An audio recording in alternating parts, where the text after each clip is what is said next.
Bonjour, aujourd'hui je vais vous apprendre comment faire les paranthas aux pommes de terre. Donc c'est du pain indien qui est fourré avec des pommes de terre. Et voilà les ingrédients que nous allons utiliser. Nous avons besoin de coriandre fraîche, d'un demi-oignon, d'un demi-piment vert, d'un petit morceau de gingembre. Également nous avons besoin de pommes de terre. Ces pommes de terre doivent être bouillies. Et nous avons besoin de atta, la pâte à pain indienne. Donc ce que nous allons commencer par faire, c'est à faire bouillir les pommes de terre.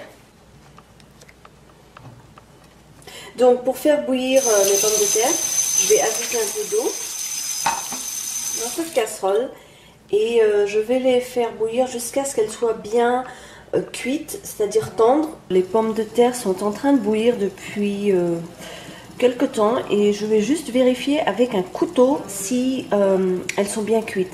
Donc je mets la pointe du couteau et je regarde, voilà, elles sont bien cuites. Donc ce que je vais faire, c'est que je vais les éteindre, je vais éteindre le feu et je vais les laisser un peu refroidir en sortant les pommes de terre de leur eau.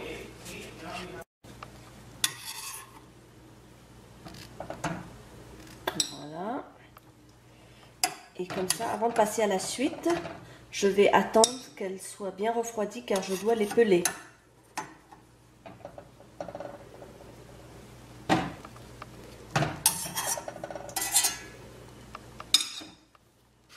Les pommes de terre sont cuites.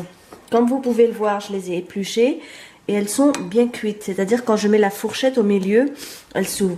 Donc ce que je vais faire ici, c'est que je vais préparer l'assaisonnement. Donc j'ai mes pommes de terre. Ici, je ne suis pas sûre comment ça s'appelle en français. En anglais, on appelle ça un potato masher. C'est pour écraser les pommes de terre. Donc je ne sais pas si ça existe. Ça s'appelle un écrase pommes de terre peut-être ou autre chose. S'il vous plaît, dites-le moi, comme ça j'éviterai de faire un barbarisme. Ça marche très bien avec la fourchette aussi, c'est quand les pommes de terre sont vraiment bien molles, je veux dire bien cuites, voilà. Donc ce qu'il faut faire, c'est il faut les aplatir complètement, comme si vous en faisiez une purée. Et une fois que ça fait une pâte, voilà, comme ça elles sont bien aplaties. Ce que nous allons faire, donc entre-temps, j'ai haché également les oignons, le gingembre, donc j'ajoute le gingembre, le piment vert et les oignons, j'en ai beaucoup trop par rapport à la quantité de pommes de terre, donc je vais en mettre juste un tout petit peu. Et bien sûr la coriandre. Ce que nous allons également faire maintenant, c'est mettre l'assaisonnement. Donc ça va être très simple, je vais juste ajouter du sel. Voilà, du sel. Un tout petit peu, un quart, même pas un quart de cuillère à thé. Et du cumin qui a été moulu, donc qui a été au départ cuit, bruni. Encore une fois, je ne sais pas si ça se dit en français de brunir les épices, mais ça a été cuit à la poêle, ça a été doré, ensuite passé au mouleur pour que ça soit moulu. Donc je mets un peu ça, voilà, et je vais bien mélanger le tout. Et ensuite, je vais passer à l'étape suivante pour vous montrer comment on va mettre ça dans la pâte, c'est-à-dire le atta, et comment nous allons cuire ça. Les épices, l'oignon, le gingembre, tout a été bien mélangé. Alors maintenant, nous allons pouvoir passer à l'étape de la cuisson. Donc ce que j'ai fait, c'est que j'ai pris un peu de atta, encore, et je vous montre. Vous devez, voilà, presser la pâte au milieu comme ça.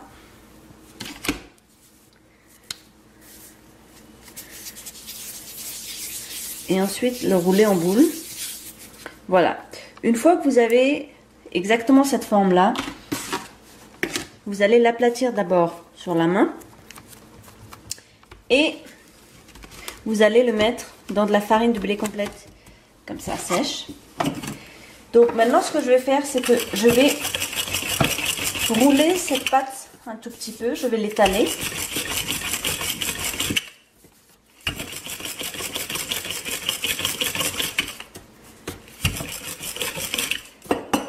Plus grande que ça. Et au milieu, je vais mettre l'équivalent d'une cuillère à soupe de pâte. Je peux même en ajouter un tout petit peu plus, voilà. Donc de ce côté-ci, mon tawa est en train de chauffer. Je l'ai mis pour le moment à feu très doux. Donc ici, j'ai mon chapati, donc j'aplatis un peu ça. Et je ramène les bords au milieu, comme ça.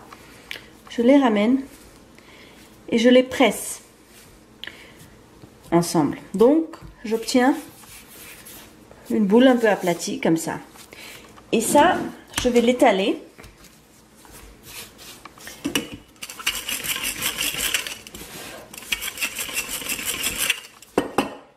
Continue de temps en temps à ajouter de la farine. Je l'étale et petit à petit, dès qu'elle va s'aplatir, vous allez avoir un peu la garniture qui va sortir. C'est pas très grave.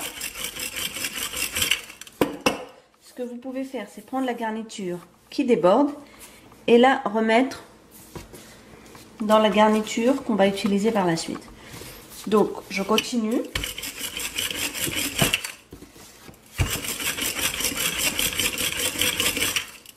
Voilà, petit à petit.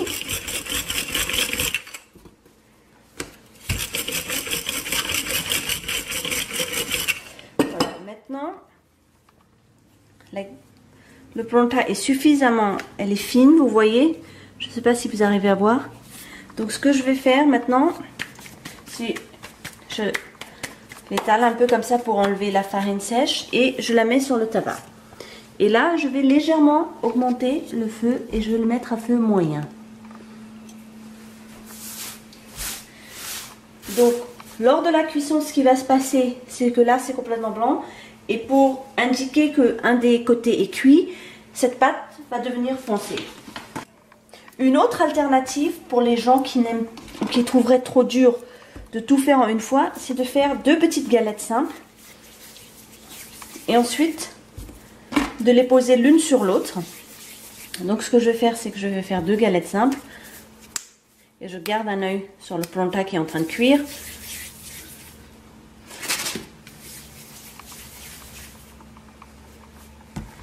Voilà, je vais faire comme ça 2 galettes simples.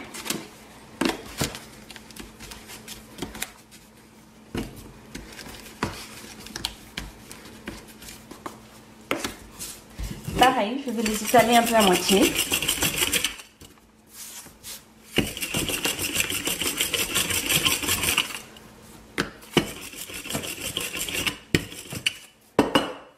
Une.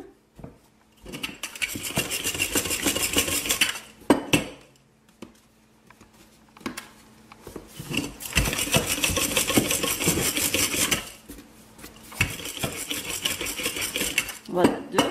De taille presque identique. Et donc pareil, je prends une cuillère,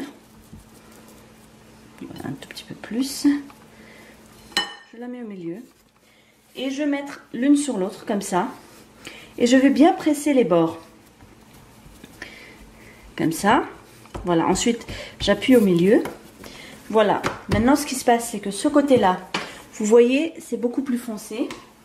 Donc ce que je vais faire, c'est que je prends une spatule et je vais la retourner. Et une fois que je l'ai retournée, je vais mettre un tout petit peu de beurre clarifié dessus.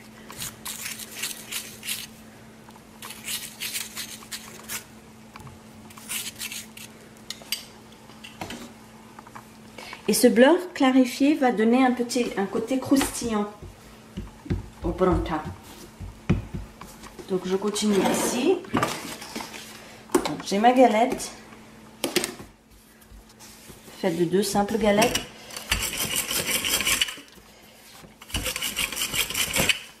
Voilà, ça c'est une autre alternative à la méthode précédente. Je vais ajouter un peu de farine.